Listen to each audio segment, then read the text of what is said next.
இந்த வீடியோவில் வந்து நம்ம எதை பற்றி பார்க்குறதுக்கலாம் அப்படின்னா, வீடில்லா புத்தகங்கள் எஸ் ராமகிருஷ்ணன் அவர்கள் வந்து எழுதியது. இதில் வந்து பொம்மைகள் வளர்வதில்லை அப்படின்ற ஒரு பகுதியில் என்ன விஷயம் இருக்கோ அதை வந்து நம்ம இங்கே பகிர்ந்துக்கலாம் அப்படின்னு.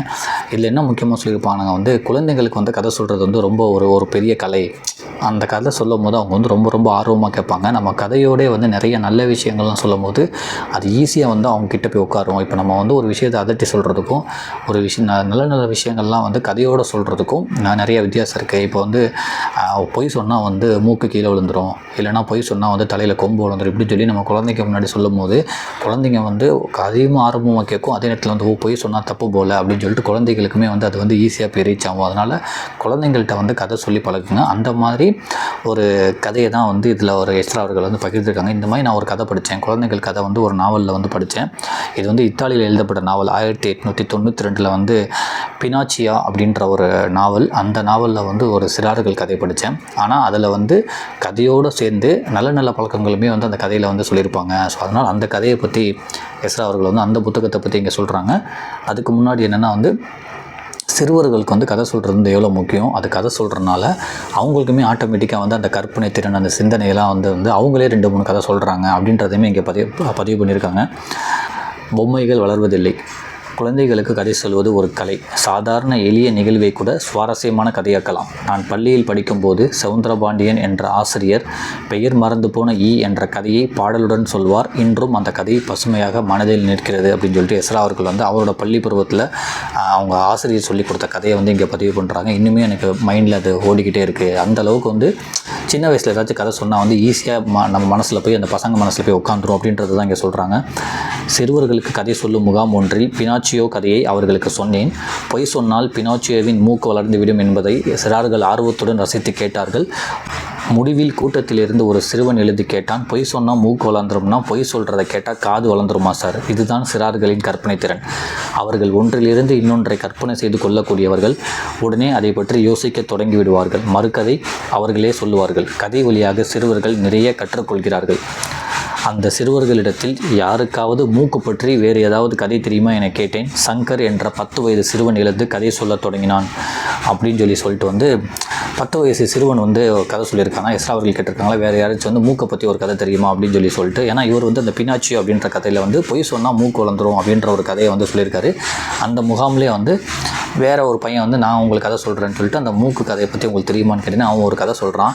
என்னென்னா வந்து கடவுள் படைக்கும் போது 2 மூக்கு வந்து இருந்திருக்கு. ஒரு மூக்கு வந்து நல்லதை சுவாசிக்கிறதுக்கு, நல்ல வாசனைகள் சுவாசிக்கிறதுக்கு, இன்னொரு மூக்கு வந்து மனுஷனுக்கு வந்து கெட்ட வாசனைகள் வந்து சுவாசிக்கிறதுக்கு.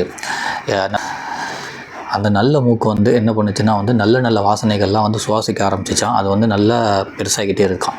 கெட்ட மூக்கு என்ன பண்ணுச்சான் வந்து நல்ல வாசனைகள்லாம் வந்து சுவாசிக்க முடியாமல் வெறும் கெட்ட வாசனைகளை மட்டுமே சுவாசித்து அதோட மூக்கு வந்து சின்னதாகிட்டே இருந்துச்சான்.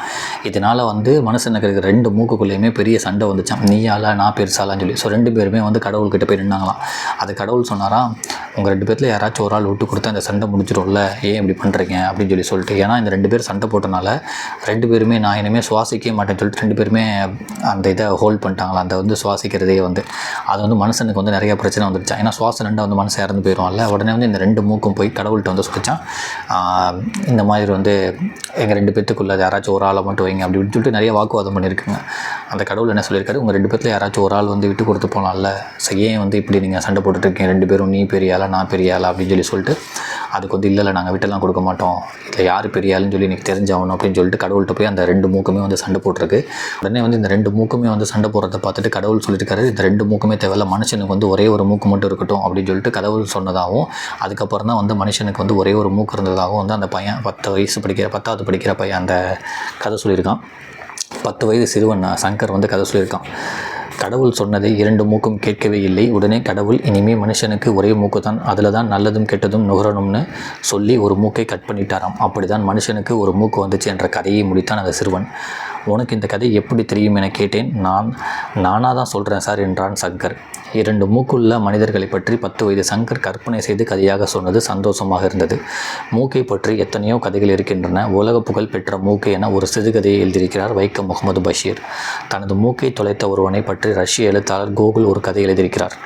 மூக்கில்லாத மனிதர்களை பற்றி விஞ்ஞான புனைக்கதை எழுதியிருக்கிறார் ஆண்ட்ரூ கெவின். இத்தனையிலும் சிறப்பானது பினாச்சியோ தான். ஸோ அந்த எஸ்ரா அவர்கள் வந்து அந்த குழந்தைகள் முகாமில் சொன்ன பினாச்சியோ தான் வந்து இந்த மூக்கை கதைகளுக்கு வந்து ரொம்ப பிடிச்ச கதை, ரொம்ப பிரபலமான கதை அந்த பினாச்சியோ தான் அப்படின்னு சொல்லி எஸ்ரா அவர்கள் சொன்னார்.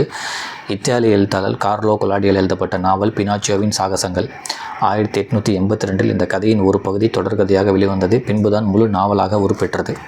கொலாடியாவின் எழுத்துப்பணி பிரெஞ்சு மொழியிலிருந்து தேவதை கதைகளை மொழிபெயர்ப்பு செய்வதில் தொடங்கியது. பின்பு அந்த அனுபவத்திலிருந்து தானே எழுதத் தொடங்கினார். அப்படி உருவானது பினாச்சியோ. ஸோ அந்த கார்லோ கொலாடியா அவர் தான் வந்து இந்த கதையை எழுதியிருக்காரு, இந்த பினாச்சியோ அப்படின்ற கதையை. இதுக்கு முன்னாடி அவர் என்ன பண்ணுவார்னா வந்து பிரெஞ்சு மொழியிலேருந்து தேவதை கதைகள்லாம் வந்து மொழிபெயர்க்கிறது தான் அவரோட வேலையாம்.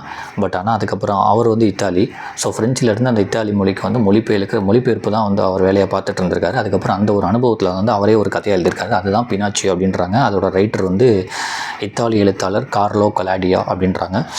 இத்தாலியில் எழுதப்பட்ட இந்த நாவல் 1892 ஆங்கிலத்தில் மொழிபெயர்க்கப்பட்டது. பாவை பதிப்பகம் இதை தமிழில் வெளியிட்டுள்ளது. இதனை சிறப்பாக தமிழில் மொழிபெயர்த்திருப்பவர் யூமா வாசுகி. ஸோ இதை தமிழ்லேயுமே மொழிபெயர்த்திருக்காங்க. நான் அதையுமே வந்து இங்கே இமேஜில் எடுத்து போடுறேன், சர்ச் பண்ணிட்டு. அந்த பினாச்சியோ அப்படின்ற ஒரு கதையை வந்து இங்கே எஸ்ரா அவர்கள் வந்து பதிவு பண்ணியிருக்காங்க. அதுதான் வந்து இருக்கிறதுலே மூக்கு பற்றியான ஒரு பிரபலமான கதை அப்படின்னு சொல்லிட்டு அந்த கதையை தான் இப்போ நான் வந்து வாசிக்க போகிறேன்.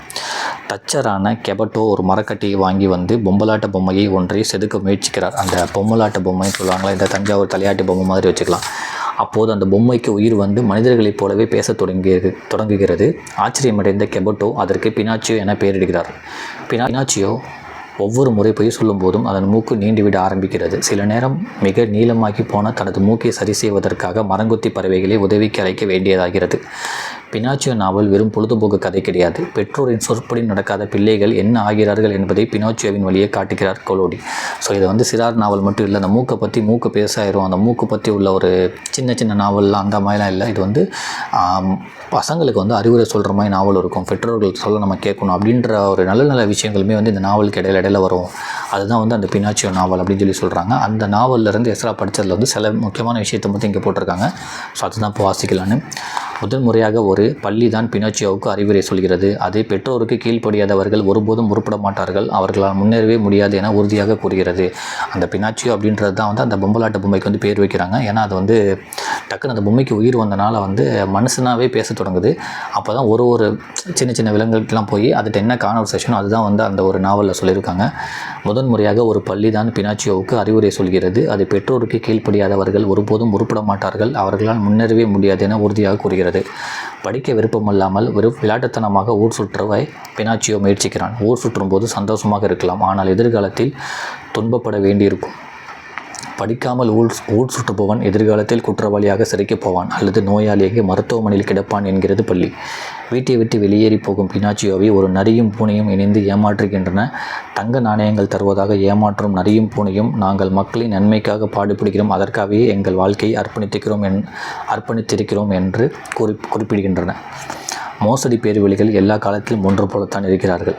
ஒரே நாளில் யாராவது உன்னை பணக்காரன் ஆக்கிவிடும் என்று சொன்னால் நம்பாதே, அது மோசடி என்று பினாச்சியோவுக்கு கூறப்படும் எச்சரிக்கை நம் அனைவருக்குமானது தான்.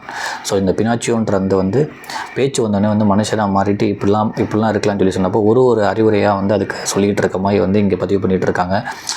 உழைச்சா தான் நான் முன்னேற முடியும், படிக்கலைன்னா வந்து நீ வந்து எந்த வேலையுமே கிடைக்காது, பெற்றோர்கள் சொல்லி கேட்கலன்னா வந்து நீ வந்து நல்லா உருப்பட மாட்டே அப்படிலாம் வந்து அந்த கதையிலே வந்து சின்ன பசங்களுக்கு அறிவுரை சொல்கிற மாதிரி வந்து நிறைய விஷயத்தை இங்கே சொல்லிக்கிட்டே வராங்க.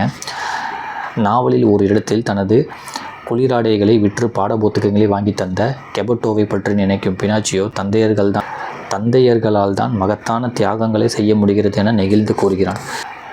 வினோதமான ஒரு தீவுக்கு போகிறான் பினாச்சியோ. அங்கே சாபம் காரணமாக மனிதர்கள் கழுதைகளாக உருமாறி இருக்கிறார்கள். சந்தோஷ தீவில் சுற்றியலைந்து அவன் பெறும் அனுபவம் வியப்பானது. கழுதையும் நாயும் நீலக்கூந்தல் தேவதையும் கூறும் அறிவுரைகள் மறைக்க முடியாதவை. பொய்க்கு சிறிய கால்களே உள்ளன, அதிக தூரம் ஓட முடியாது. சோம்பேறித்தனம் என்பது மிகவும் மோசமான நோய், அதை சிறுவயதிலேயே குணப்படுத்திவிட வேண்டும், இல்லையென்றால் வாழ்வை நாசமாக்கிவிடும். நாம் இந்த உலகத்துக்கு என்ன செய்கிறோமோ அது மட்டுமே நமக்கு திரும்ப கிடைக்கும். இப்படி அடிக்கோடிட்டு வாசிக்க வேண்டிய அற்புதமான வரிகள் நிறைய இந்த பினாச்சியோ நாவலில் உள்ளன. நாவலில் வரும் நீலக்கூந்தல் தேவதை சொல்கிறாள், பொம்மைகள் வளர்வதில்லை, அவை பொம்மைகளாகவே பிறந்து பொம்மைகளாகவே வாழ்வை முடித்து கொள்கின்றன. பினாச்சியோ அதை சரியாக உணர்ந்து கொள்கிறான். ஆகவே முடிவில் மனிதனாக உருமாறுகிறான்.